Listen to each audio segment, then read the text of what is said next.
I watched all 39 of Benjamin Šeško's goals for RB Leipzig, and what I found might just make him the perfect striker for Rúben Amorim's Manchester United system. But there's also one big red flag that we need to talk about. And so that's exactly what we're going to do in today's video. Along the way, we're also going to look at how Šeško's skills will help him settle in at Manchester United from a tactical standpoint too. But that's not all. We're also going to analyse how important these goals are. What are they actually worth? Is he a stat padder? Or does he have that match-winning gene? In order to figure that out, we will look at what the score is once that goal goes in. If Šeško pulls a goal back, for example, to make it level, it's worth 1 point. If he scores a goal to put Leipzig in front, then it's worth 3, regardless of what the end result is. We will then see at the end how much his goals were worth. And so let's begin with his counter-attacking goals. The very first thing I noticed when watching this against Union Berlin in the 23-24 season was that his touch, first and foremost, doesn't slow him down. He takes it in his stride. From there, I like his dribbling. It's close to him, he retains his speed, but is able to keep the ball at no more really than a foot's distance away, give or take. You often see players that run into space on a counter-attack. You know, big touches, chasing the ball down. But the risk with that is that whilst it does mean that it's then simply a foot race between you and the defender, if you take one touch that's too big, it kills the attack on the spot, as the keeper, for example, can just come and claim the ball before you get there. Also, a player will then be running at full speed chasing that ball down, and so like with Sesko here, if they wanted to then cut back, they'd have to come to a quick and controlled stop, which is a lot easier said than done. But because Sesko keeps his dribbling tight here, he has much more control on the ball during his run, making his cutback easier. In fact, it's the defender who has to quickly halt his run, knocking him off balance. However, for the points, this was in the 85th minute, it was to make the game 2-0, and so 0 points to be added. Now, this counter-attack versus Young Boys is similar. Taken in his stride, the ball stays close, and it's a simple open up your body and slot it home. But it's the start of his run where he just bombards through the defender like they aren't even there, which stands out the most. It's something I'll be touching on later in this video, and how Šeško's most important factor is his physical presence. However, again, this was the 90th minute, made it 3-1, 0 points. Now here we see that physicality. This is probably a foul in the Prem, to be honest, but he quite literally stops the Wolfsburg player in his tracks, then just powers forward. Seriously, he is so ferocious and fast with his strides, being 6'5". Šeško then points exactly where he wants it, receives it, it's a good touch, but what I like the most about it is that he purposefully took a touch that opens up for the fastest shot, even if it means that it's on his weaker foot. If we take a look at this, we can see that on average, Šeško takes just 1.9 seconds to get a shot off after receiving the ball. And it's hardly rocket science to figure out that the earlier you shoot, the less time a defense has to prepare for that shot. And so, it is a good skill to have. Too often with our players, for example, we've seen them take too long to try and set up the ball perfectly for themselves, only to lose it in the process. But here, Šeško shows that not only can he get the better of a defense by shooting early, but even by shooting on his weaker foot. Unfortunately though, this was again to make it 2-0, and so 0 points. Now, the main thing to highlight here is 1, his first touch. It wasn't really necessary, but I know what he's going for. It shows spatial awareness. What I mean by this is that he saw the defender was close by, and he knew he still had to complete his turn. And so Šeško flicks up the ball, meaning he can continue his rotation whilst also keeping the ball by flicking it over an outstretched leg, even if it wasn't really needed this time as the defender didn't get close enough anyway. Then secondly, the finish. This is something you get with Šeško, and it won't be the last time you see it in this video. And I'm talking about his ability to generate so much power on the ball. He hits them hard and at a height where even if a goalkeeper gets a touch, it's only ever really their fingertips blocking the force, and so they usually go in regardless. And you know what's really insane about this goal in particular? It's that he's generated that much power and his standing leg is still on the ground. It's not even moved. Now, these are of course low percentage efforts and ones you shouldn't really rely on, but it's a skill set still. We've had a lot and have a lot of players lately, be it Anthony, Garnacho, Ahmad, who want to cut in and curl the ball into the far corner. Only really Bruno offers anything different outside of the box with his shots that often bounce just before the keeper. With Sesko though, it's now another type of shot from distance that we have in our locker as a team. Nonetheless, the score on the doors remain as 0, as this simply made it 2-0. Now here, against Atletico, Sesko gets a bit fortunate that his pass comes off, but he's there nonetheless to score the rebound. Look how dominant he is. His leap combined with his height means that he's always going to win this duel, and so it is a simple headed tap in. What's even nicer is that it finally scores some points too. This goal, despite Leipzig going on to lose 2-1, meant that Sesko put them in the lead early to make it 1-0, and so that is a goal worthy of 3 points at the time. Likewise with Juventus too. Here there's a lovely diagonal run, ensuring that he stays onside, followed by a brilliant first time touch with the outstretched toe to keep it under control. And from there, despite leaning back and on his weaker foot, Sesko again generates a boatload of power to just brute strength the ball into the back of the net off the crossbar to make it 1-0. And I think brute strength is a good way to describe him really. I don't mean it in a bad way, I don't mean that he's this lumbering target man, but in the sense that he's just such a physical presence where sometimes that alone can be the difference for him. Which brings me on to one of the points I want to make as to how he could tactically fit into Rúben Amorim's system specifically. Right now, Manchester United often struggle to build out from the back under pressure due to a lack of a midfielder that links defence to attack. Thus, we instead often go long from Andre Onana to bypass the midfield entirely, but there's a major issue when we do this. The ball is going long to Rasmus Højlund. He isn't dominant in the air or physically imposing enough despite his constant wrestling to consistently win duels or hold up the ball. And even when he does win a duel, his touch tends to be poor. And so currently when we go long, we often lose possession and are forced to defend again, rinse and repeat. It's one of the reasons we struggle to score so much. Because Højlund isn't a physical presence, mental presence, positional presence, he's barely even a fucking spiritual presence at this point. And so that's where Sesko comes in. He gives us a reliable target when going long. He's in the top 4% for aerial duels won, but as I always say, that's not of any use if your duel won still results in a loss of possession. But in Sesko's case, he not only wins the duels, but has an element of control to them as well. He often beats his man and retains possession either by bringing the ball down himself or by flicking it onto a nearby teammate. And so finally we have a focal point in attack that can help stitch the transition together. But that is not the only tactical difference he makes to Rúben Amorim's Manchester United, but we'll get onto that a little bit later. As right here is brilliant against St. Pauli. You can see here, midway through his run, he takes one big stride and winds his leg back, making it look like he's opening up his body to shoot. But Sesko then controls his leg and simply continues his run and cuts on the inside and slots home, all whilst the defender is on his arse. And again, this made it 1-0, so another 3 points to be added. Now, this goal is maybe one of the best in his catalogue. It of course might look easy, it's an open goal on a counter-attack after all, but it's the confidence to not only shoot first time mid-sprint, but to trivela it as well against Bayern Munich.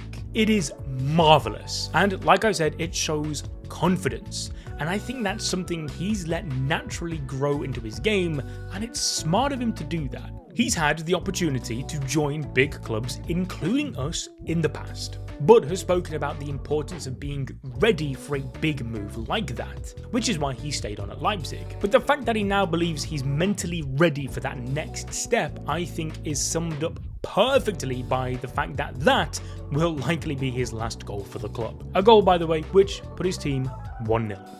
Now that was it for the counter-attacking goals, by the way, which I think is actually a positive. Whilst it's not a bad thing being able to score on the counters, it's not something you'll get lots of in the Premier League, and especially the more dominant of a team you become, which is of course the end goal for United. We want to be back to the point where we're one of the top teams in the league and the opposition fears us again. But if that happens, teams will of course begin to defend more. But what's a good way to bypass a low block? Well, by going in the air. As I've already mentioned, Sesko is dominant aerially, but can he translate them into goals? Well, let's rewind the clock a bit back to the game against Union Berlin in Sesko's first season. Now, if we're being real, the link-up play here is the most beautiful part of the goal. Sesko's quick flick and immediate running behind.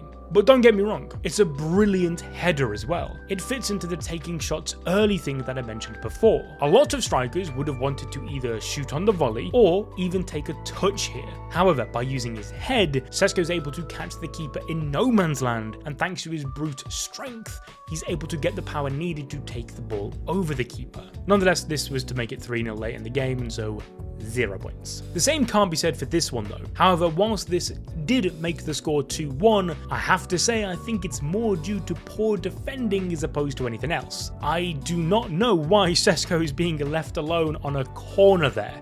Terrible, and well, he punished Stuttgart for it. The same here really, however, it is also a nice glancing header to direct the ball into the net too. Was to make it 2-0 though, so no points there. Now there's an argument to be had here that this might be my favourite of his headers, because he's actually had to stop his run, meaning he's not got any momentum to help him generate the power. But even more impressive is that I think he might actually be ever so slightly leaning backwards a bit, and yet he has still managed to get enough power and accuracy on the ball to put it in and put Leipzig 2-1 up. Now it's the off the ball movement I love here. One of my favourite things to look at when watching a striker is that quick turn of pace. Are they able to go from what looks like a zero danger standstill to making the centre back shit themselves in a split second? And that's exactly what Sesko does here. And in doing so, he's ahead of his man, in space and able to head the ball. By headering it down, with power especially, which we know Sesko can generate, it creates an element of uncertainty for the keeper with the bounce, putting Leipzig 1-0 up. The same kind of technique is used here to draw the game level at 1-1, adding an extra point. In spite of this, it is more garbage defending, as this one defender totally switched off and forgot to join the rest of his team in stepping up, and so not only played Sesko onside, but gave him acres of free space. For this goal against Augsburg though, it's worth mentioning his run again. It's similar to the one I previously mentioned, but this time he begins to dart one way only to quickly change direction. By doing this, he's made the defender commit one way, thinking that that's the area that Sesko's going to attack, but in actuality, it's allowed Sesko to peel in behind and meet the cross before heading back across the goalkeeper, but plus 0 points as it was for 2-0. Now I have to say again, Bundesliga marking, man, I mean, come on. How are you giving Sesko this much space on a set piece again? Because regardless of the distance, Sesko manages to generate a lot of power in those neck muscles and also repeats the technique of hitting it hard and low into the ground. So much so that even though the keeper gets his body in the way, it's still not enough, as the ball still breaks through and sneaks into the net, ultimately making it 1-1 to Leipzig, adding another point to Sesko's tally. Now lastly for the headers, there is this, where not much to say really except that he beats his man to the ball, who just so happens to be the goalkeeper. Yes, Sesko's even out here winning duels versus players that can quite literally use their hands now. Furthermore, it was to put his team 1-0 up, so plus 3 points. Now, something we touched on earlier was his weak foot, but what is it like overall? Well, to find out, we're going to split the rest of his goals into right-footed finishes and left-footed, starting with this here. The second Sesko sees the ball is heading for a teammate, he immediately begins his running behind, and don't get me wrong, he's fortunate that the defender fluffs his clearance, but it's good movement nonetheless. Also, again, the power on the shot is crazy for how little backlift Sesko gives it, but in spite of this, it was to make it 3-0 and so 0 points. This goal against Bayern is, again, lucky with the deflection, but he's able to get the ball out of his feet quickly, which I like. Also, it's to make it 1-1, so pretty clutch. Again, a bit of luck, but luck is a skill or something. Right place, right time. That's the one. Also, whilst it might just be another lucky accident, I'm going to analyse it anyway, pretending that Sesko meant to hit the ball into the ground here, again as a means to create the bounce of uncertainty for the goalkeeper, putting Leipzig in the lead 1-0. Now, I really like this goal versus Dortmund, and it's again something we lack in the squad currently, and that is the alertness. Sesko is the first of any player to react to the rebound because he sniffs it out before the goalkeeper even finishes is his save. As a result, he's able to get a head start on the defenders and get the shot off before the goalkeeper can even get up, making the score 2-1. This right here is another kind of goal I like, and another I'd like to see us score more of. Now, he has a bit more space than I'd expect him to have in the Prem here, but the cut back to the late arrival in the box is nice. I would like to see the likes of Mbeumo, for example, in this context, making a deep run into the box, dragging a centre-back away from the space for Sesko to then arrive late into in order to meet an Ahmad cutback. Also, this goal from Sesko drew the game level, so another point. Now, this is a bit of a different goal. Here, he actually takes a few more touches than normal, but again, he keeps those touches close. He has control of the ball at all times. Now, maybe you could question whether or not that would be the case in the Premier League, where the defenders crowd around you at twice the speed. I don't know, but it bodes well for now regardless. Then, the shot is low and hard, with that awkward bounce as well that season put Leipzig 1-0 up against Augsburg. We get to see that close control again here with a sensational dribble that starts from inside his own half. Unfortunately, it doesn't end in a goal directly. However, once again, his quick reactions allow him to immediately control the rebound and get another shot off, this time scoring and putting his team in the lead. Now, this goal against Bayern is the result of a nice low cross, with Sesko quickly changing direction to get ahead of his man, confusing the defender, who even takes a slight slip trying to reposition himself when he realizes that Sesko's already gotten in front of him, to then draw the game level. Now, in the Premier League last season, Bruno ranked 6th in the league for crosses, with Mbeumo 3rd. So again, this bodes pretty well. Now, this might be Sesko's best goal. There's no better way to explain it really than it's an absolute thundercunt. However, 0 points as it put the score at 3-1. This one versus Stuttgart, however, put them 1-0, so +3, even though they went on to lose the game. But the main highlight I take from this is, again, the speed in which he gets the shot off. So many of his shots are taken with his second touch. Now, this goal right here against Sporting is an absolute classic poacher's finish, which we have also lacked at United. It's the exact kind of goals that Erling Haaland, for example, is so good at scoring. And so Sesko being able to just peel away at the back post and get a tap in is perfect. Don't get me wrong, those screamers that he scores are nice, but realistically, these are the kind of goals that you want your striker getting. Because I don't know about you, but I want my forwards winning golden boots, not necessarily goal of the months. Also, put Leipzig 1-0 up, so 3 points there. Now here, Sesko arrives late, yet again, rifling home with his left, but it's +0 points. A bit of luck now here against Cologne, but at least he's quick to react, and it's a simple but effective finish into the side netting. However, this was to make it 5-0, so it's probably the most 0-pointer goal yet. It's 3 points here though against Young Boys. It's a similar goal to what we've seen a couple times now, but the fact that he's proven that he can also cut back onto his left further goes to show how comfortable he is on his supposed weaker foot. Also, the first touch on the outstretched foot is good as well. This right here is another big 0-pointer, unfortunately, as it was to make the game 4-0 versus Freiburg, but like I said earlier, simple tap in.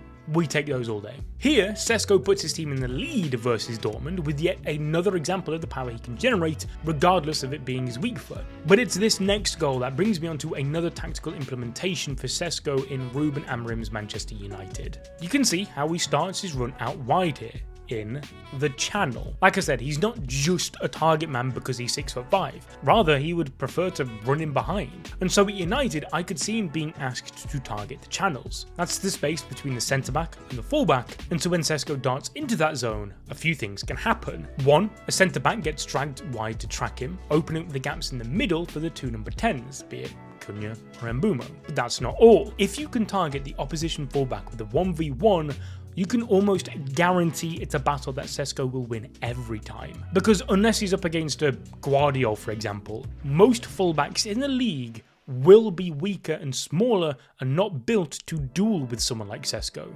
This means that he can win that battle, get in behind, and then play cutbacks to the 10s running centrally, draw fouls, or hold the ball up for an overlapping fullback like Dorgu. And that is the exact type of movement Rúben Amorim wants in a striker, someone that can open up the game for the other forwards as well. Honestly, between this and what I mentioned earlier about being that focal point in attacking transitions, I think that Sesko might not even end up being Manchester United's top goal scorer, but what he will be is a big goal enabler by bringing others into the attack. Back to the goal though, because after making his run into the channel, he has a little give and go, runs into the space, takes on the defender, and then shuffles the ball onto his left to get it around the goalkeeper and score. Now here against Stuttgart, Sesko is once again the first to react. But that's not even the best part. This little action here is fantastic. And so here's a little tip for any aspiring striker watching.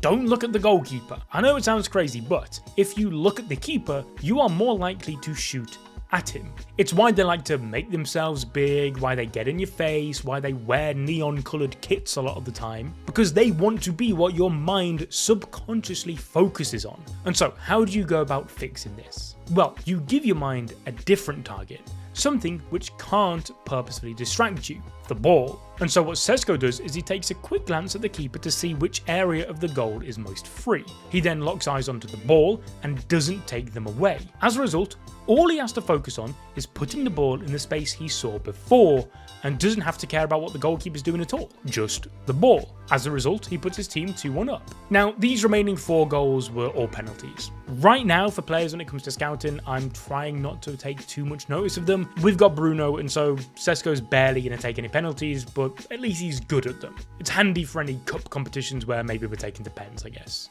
But as for the points they are worth, 8 points. 2 to go in the lead, 2 to draw at level. Now, overall, what have we learned? Well, we've learned that Sesko is a powerful, fast presence that can be a focal point in attack by helping bypass the midfield in transition, which happens a lot for us due to the lack of midfield. And so that alone should make us more dangerous going forward because we actually now have a method to do so. But then there's also the channel running. Sesko's also got a good variety of different goals as well, be it with his head, tapping, counter, weak foot, cutbacks, you name it. But does he have the clutch gene? Well, out of the 117 available points, Sesko scored 67, which works out to, I believe, about each goal being worth 1.72 points. It's pretty good. It shows he's reliable enough to keep you in a game. He's not a player that just stat pads in games that have already been decided. But there is that big red flag that I mentioned at the beginning. And that's the fact that you'll notice not a single one of these goals came against an English opposition. Because unfortunately, it seems to be a bit of a bogey league for him. You see, in his entire career, including youth football, Sesko's faced an English team 9 times in a competitive game, scored 0, and won only 1, that being against Derby County's under-19s. It's not a good record, but I think I've seen enough here to think that he's got the attributes needed to succeed in the league: pace and power. Now obviously we have been looking at the goals today, which are always going to in essence be the best bits of him, but I've also seen him in other games as well and come to that conclusion. The thing is, despite being 22, with how huge he is already, I don't assume that there's much more room for growth there physically, meaning that if he is to develop into the world-class number 9 that he can be, it now all has to come fully from the tactical and coaching side of things. And so the question is, can United offer that?